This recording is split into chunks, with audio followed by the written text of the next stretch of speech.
push button.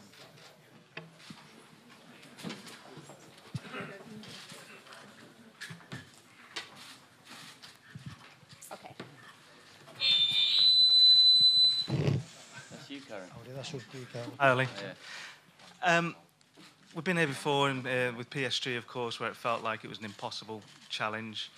Does this feel the same, or do you feel like that experience has made the players think that, well, anything is possible? Well, of course, it's that memory from PSG will help the players, will help us as a team, that we know that we could turn things around.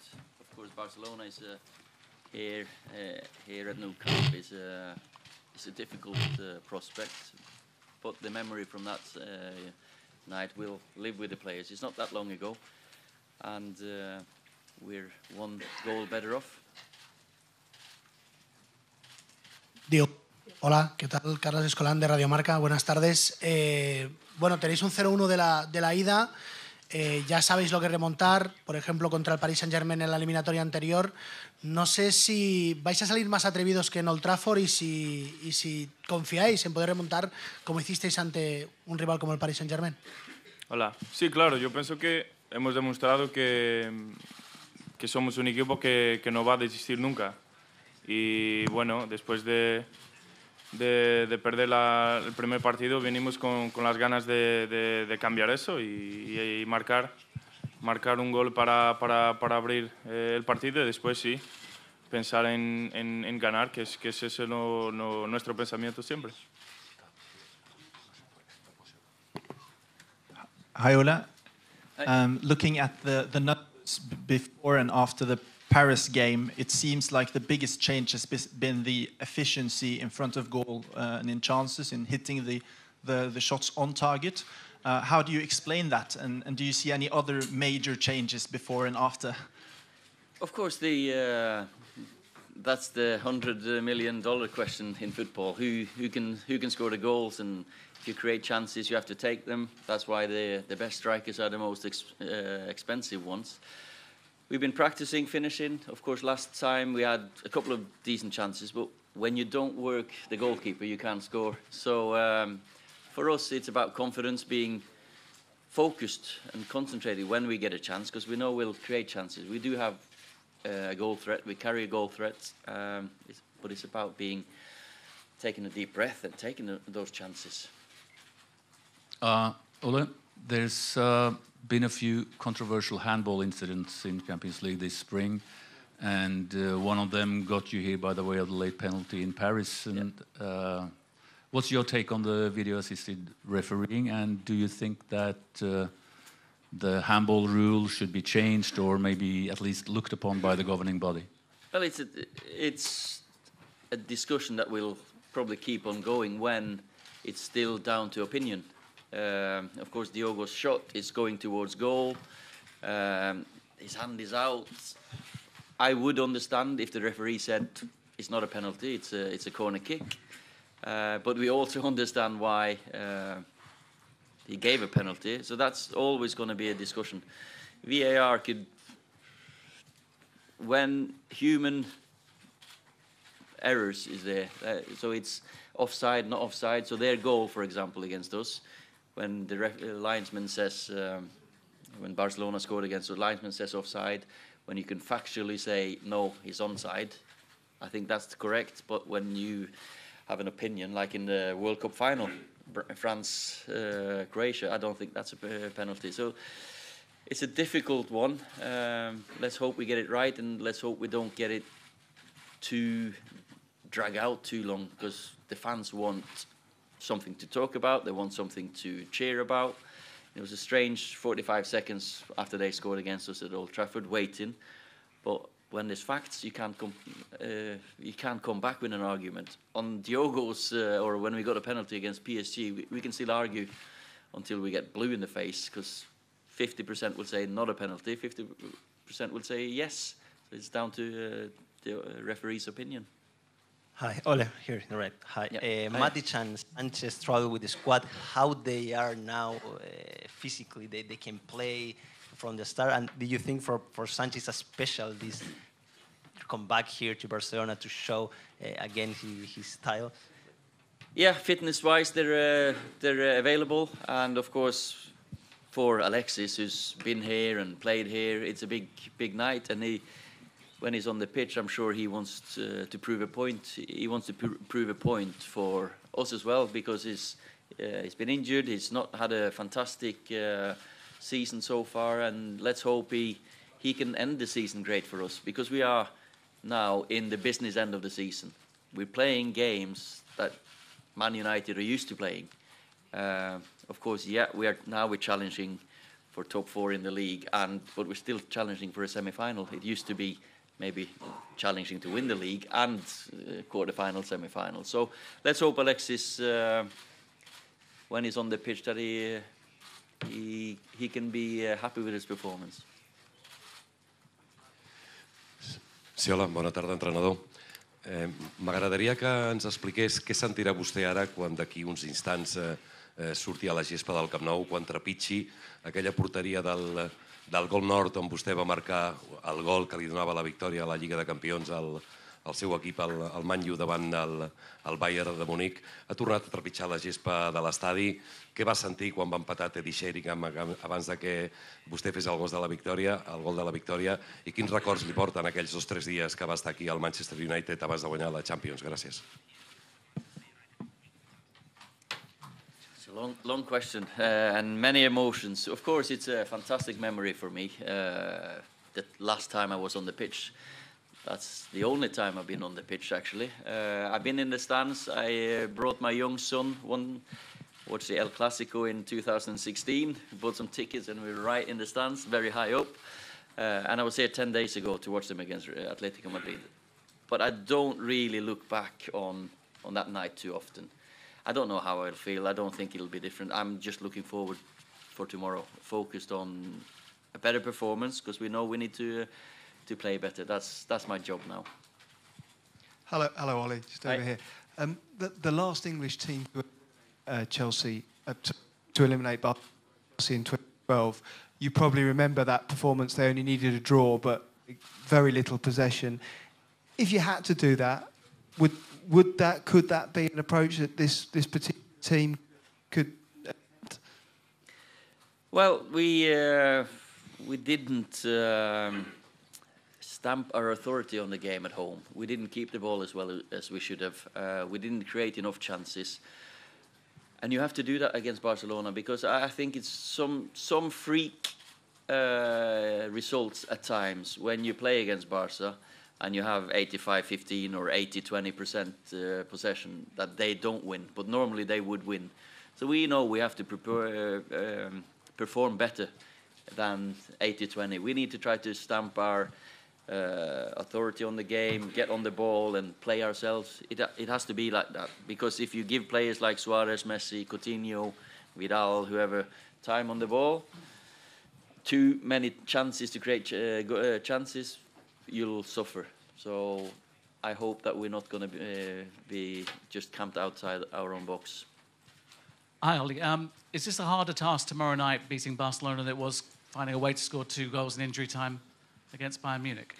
Which is the well, harder? I was a player back then, so that was, in football, anything can happen at any time, and we know that we can still be in this tie. If we keep a clean sheet, we can still be in the tie in the 93rd minute, because we can get a set piece. We are physically taller than them. We are bigger than them.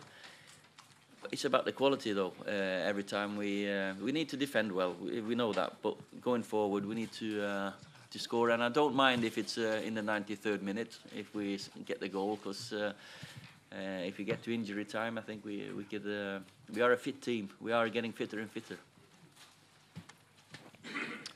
Ollie, just here, please. In the short term and long term, what are the biggest challenges that you face as Manchester United manager? Well, I think short term, of course, tomorrow night, and the game tomorrow night is my only focus. I can't spend too long now to discuss what we're going to do in the future. I think that's wrong, because at the moment, the only thing I'm thinking about is to get a performance here tomorrow that will create chances enough for us to score and stop them getting enough chances for them to score. Because we are now 1-0 down. We're half time, but if it's a game with many goals in it, we stand a bigger chance. Aquí. ¿Qué tal? Muy buenas, David Bernabé de Deportes 4. Es una pregunta para los dos, para el míster y para Diogo también, si puede ser. Coincidiendo con el partido de ida, allí en Manchester tuvimos la oportunidad de hablar con bastantes aficionados del United sobre Paul Pogba, y muchos nos decían que, bueno, reconocían que tenían algo de miedo de que el futbolista se fuera a final de temporada y fichara por el Madrid. ¿Cuál es el mensaje a estos aficionados que temen que Pogba se vaya a final de temporada?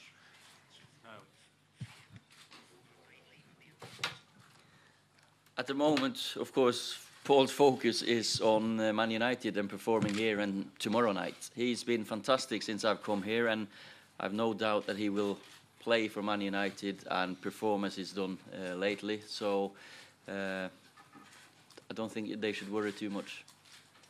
That's okay. Ollie, do you, before you came here in '99, you rang a friend of yours and said, I think something special is going to happen tonight. Do you believe in fate? Do you believe that something like that can happen again? I believe that you get what you deserve in sports. That you put your, if you put your life and effort and determination, everything you have, you get exactly what you deserve. And but sometimes people have, they've said to me, it has to be our year because it's 20 years ago. I used to play with number 20. We're back at Camp Nou, so.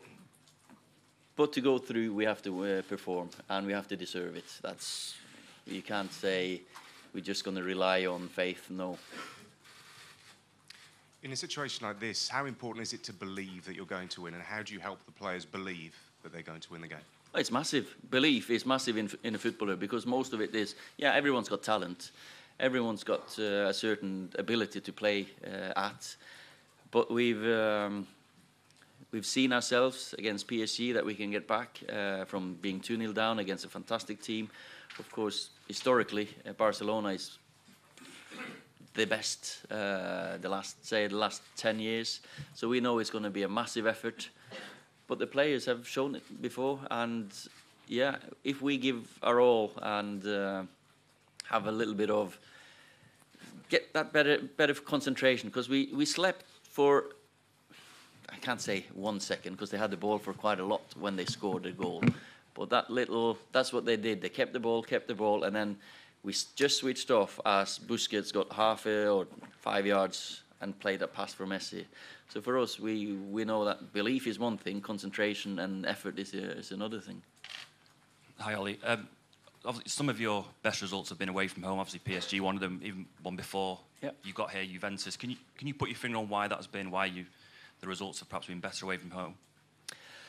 Maybe teams are a bit more open against us. Maybe they feel they have to try to get their goals. Maybe it's coincidence. Maybe because we got the first goal. You know, we scored against PSG after 2 minutes, and that's a big, massive factor in a game of football. Football games are always decided on decisions and mentality. That changed the mentality, I think, because then they started worrying that if they get another one, suddenly we're... So it'll be the same for us now tomorrow, that if we get the first goal, that's going to be so important, because then suddenly we are level, and from then on, a draw would suit us. But it's also quality. Of course, we got players who've won against Juventus when he scored his free kick. It's players with quality, and sometimes it's luck, sometimes it's David at the other end saving, because Tottenham, when we beat them in the league, that was down to the keeper. So, yeah. Oli here, Martin Einstein from ESPN. I wanted to ask you, this is a team, Barcelona, that in this season has played with different styles. Lately, they have played counter-attack in La Liga, and seeing the result that you got at Old Trafford, would you expect Barcelona not to fight for ball possession tomorrow? You know, it's in the DNA of players always wanting to dominate and control games, and I think we are the same. So if we can control and dominate with the ball, I think we would take it. I think they would want to take it, because I can't see them giving us easy possession to counterattack on us. We expect to come here and having to work really hard to get on the ball, and when we have it ourselves, we have to use it really well. But it's true, they have qualities to counter. Now with Dembele is fit as well. He's one of the quickest that our defenders can play against. Messi, of course, we know about his qualities, so we have to be ready for their counterattacks when we attack, and we have to be ready to defend really well when they have good possession. It's not like either or. Aquí, buenas tardes, good afternoon. Me gustaría preguntarle, ha dejado claro que le quieren disputar la posesión al Barça, al menos que no tenga tanto el balón como a veces pasa en partidos de Liga, pero también ha destacado que son más fuertes, más altos, y que por qué no llegar al final del partido con alguna opción en la que un córner, una pelota centrada al área les pudiera servir para marcar gol, también sería bueno. Eso me hace pensar de que mañana al Manchester le interesa un partido más físico que futbolístico, desde el punto de vista de que el balón corra por el suelo.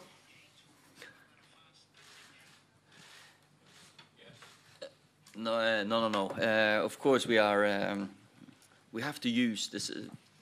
If you got set pieces, if you got the qualities in your team, we have to use it better than what we did last week. Of course, we put many crosses in against Barcelona last week.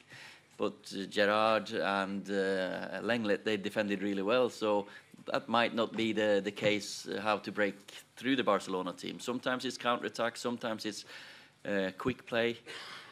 We just have to be the best we can be in all the qualities. If it's technically, physically, mentally, and tactically, of course, because we are playing against a fantastic team, and we have to be realistic enough and to see that we have to perform at our best level to have a chance against players like this. Okay, last two questions, one there and one here. Oh, hi, here, Marcelo Beckler. Where are we? Here. There you are, sorry. No worries, Marcelo Beckler from Esporte Interativo Brazil.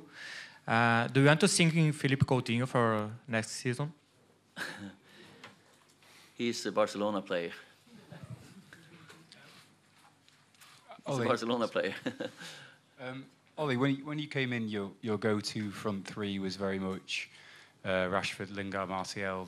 That's been really disrupted by injury and other things in more recent times. If they're involved, how important is it that you get a big performance from the likes of Lingard and Anthony, and they get back to delivering what they were doing in the first few weeks under you?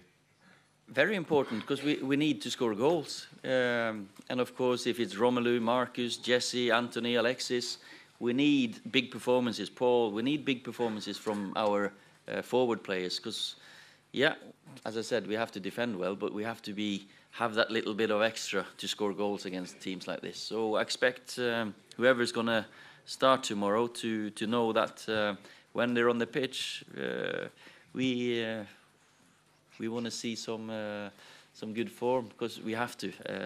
We weren't good enough against them at home. Okay, last question. A little bit about the physicality. Barcelona got to rest the whole team on Saturday. You had to play for mostly an important match. How do you see that affect the game on today? No, tomorrow, sorry. Well, sometimes it's beneficial to get a rest. Sometimes it's great to play a game, and for some of our players, we rested a few. I think maybe, was it 5 that changed from Wednesday to Saturday? So it shouldn't be a factor. Physically, we're ready. We can deal with that, because that's just the way it is, and you have to deal with it. And I expect my players to be ready, because you mobilize. You're going to play at Nou Camp. You're going to play against a fantastic team. I know these are going to run until the cramp will take them. Okay, guys, thank you very much. Okay, thank you. Thank you. Thanks. And for next year, I need to learn Spanish.